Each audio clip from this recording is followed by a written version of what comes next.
Assalamualaikum warahmatullahi wabarakatuh.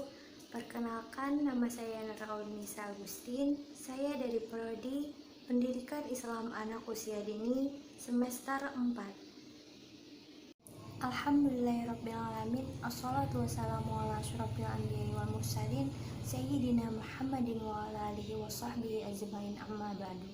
Puji syukur atas kehadirat Allah Subhanahu wa taala. Di sini saya akan sedikit menyampaikan materi tentang virus corona, yaitu sikap muslim dalam menyikapi wabah yang menimpa. Sikap seorang muslim ketika ditimpa oleh wabah. Sebagai seorang muslim, kita harus bisa menyikapi ketika kita ditimpa oleh wabah. Seperti yang terjadi sekarang, kita sedang ditimpa oleh virus corona. Lalu, bagaimana cara kita menyikapinya? Karena kelihatannya virus corona ini telah menjadi momok bagi kaum muslimin.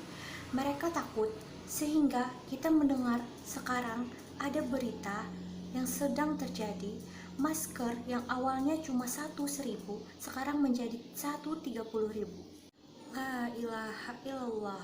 Semua itu karena rasa khawatir, rasa takut yang dialami oleh umat muslimin. Bahkan Arab Saudi juga menyetop visa umrah karena khawatir rakyatnya terkena virus corona. Ada beberapa hal penting dan harus diketahui oleh setiap muslim. Apabila terjadi hal seperti ini, apabila ada wabah dan lain sebagainya yang terjadi, ada corona bukanlah yang terakhir dan akan ada lagi yang lainnya nanti. Hal yang pertama yang harus diketahui bahwa wabah dan penyakit-penyakit ini merupakan ujian Allah Subhanahu wa taala dan merupakan azab. Bisa jadi dia merupakan ujian dan bisa juga dia merupakan azab dari Allah Subhanahu wa taala. Apabila yang terkena virus corona ini, terkena wabah ini adalah seseorang yang beriman kepada Allah Subhanahu wa taala, seseorang yang taat kepada Allah Subhanahu wa taala, yang selalu menjalankan segala perintahnya dan menjauhi segala larangannya, maka jelas itu adalah ibtila, ujian dari Allah Subhanahu wa taala untuk menghapus segala dosa-dosanya dengan ujian tersebut. Kemudian juga agar Allah Subhanahu wa taala meningkatkan derajatnya kelak dengan ujian itu. Ini juga merupakan tanda kecintaan Allah Subhanahu wa taala kepadanya. Adapun apabila yang menimpa virus corona ini adalah orang yang bermaksiat di jalan Allah Subhanahu wa taala, orang yang melupakan Allah Subhanahu wa taala, orang yang jauh dari Allah Subhanahu wa taala, maka itu adalah azab baginya. Azab yang diberikan di dunia sebelum Allah Subhanahu wa taala memberikan azab di akhirat. Tentunya seorang muslim ketika dia ditimpa oleh musibah, apabila dia sabar kemudian mengharapkan pahala dari Allah Subhanahu wa taala, pasti Allah Subhanahu wa taala memberikan apa yang dia harapkan. Rasulullah Shallallahu alaihi wasallam dalam sebuah hadis dari Aisyah radhiyallahu an, dia mengatakan, "Sa'antu Rasulillah Shallallahu alaihi wasallam anni ta'ud." Aku bertanya kepada Rasulullah Shallallahu alaihi wasallam tentang faun, adalah wabah. Fa akhrabani. Rasulullah Shallallahu alaihi wasallam mengatakan kepada saya, annahu adzabun yab'atsuhullah ala may yasha. Rasulullah Shallallahu alaihi wasallam memberitahu saya bahwa wabah itu merupakan azab yang dikirim Allah Subhanahu wa taala kepada siapa saja yang dikehendakinya. Wa annallaha ja'alahu rahmatan lil mu'minin.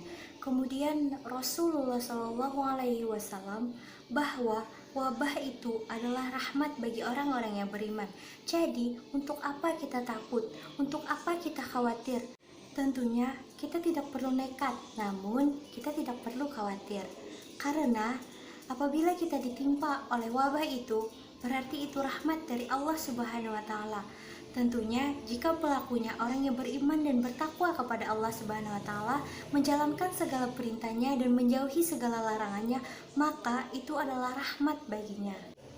Kita senantiasa siang dan malam ruku, sujud, berzikir, berdoa, mengharapkan agar kita mendapatkan rahmat dari Allah Subhanahu wa taala. Rahmat dari Allah Subhanahu wa taala itu bukan kita meraihnya, bukan hanya kita dengan cara beribadah, namun rahmat dari Allah Subhanahu wa taala juga kita meraihnya dengan cara sabar atas segala ujian-ujian yang diberikan Allah Subhanahu wa taala terhadap kita. Kita sering ditimpa oleh penyakit. apakah sakit perut, kepala, gigi, dan lain sebagainya. Maka hendaklah dua perasaan ini kita harus wujudkan dalam hati, yaitu sabar atas ketentuan Allah Subhanahu wa taala. Kita sakit itu atas ketentuan Allah Subhanahu wa taala dan kita tidak bisa lari dari ketentuan Allah Subhanahu wa taala. Maka sikap yang baik dari ketentuan Allah Subhanahu wa taala itu adalah bersabar. Saudara-saudari yang dirahmati Allah Subhanahu wa taala, di samping kita bersabar, kita juga harus mengharapkan pahala dari Allah Subhanahu wa taala. Muhtasiban, apa saja penyakit yang menimpa kita harus ada dua perasaan, yaitu sabar, kemudian mengharapkan pahala dari Allah Subhanahu wa taala. Allah Subhanahu wa taala Maha segalanya, Maha menentukan apa yang dikehendakinya.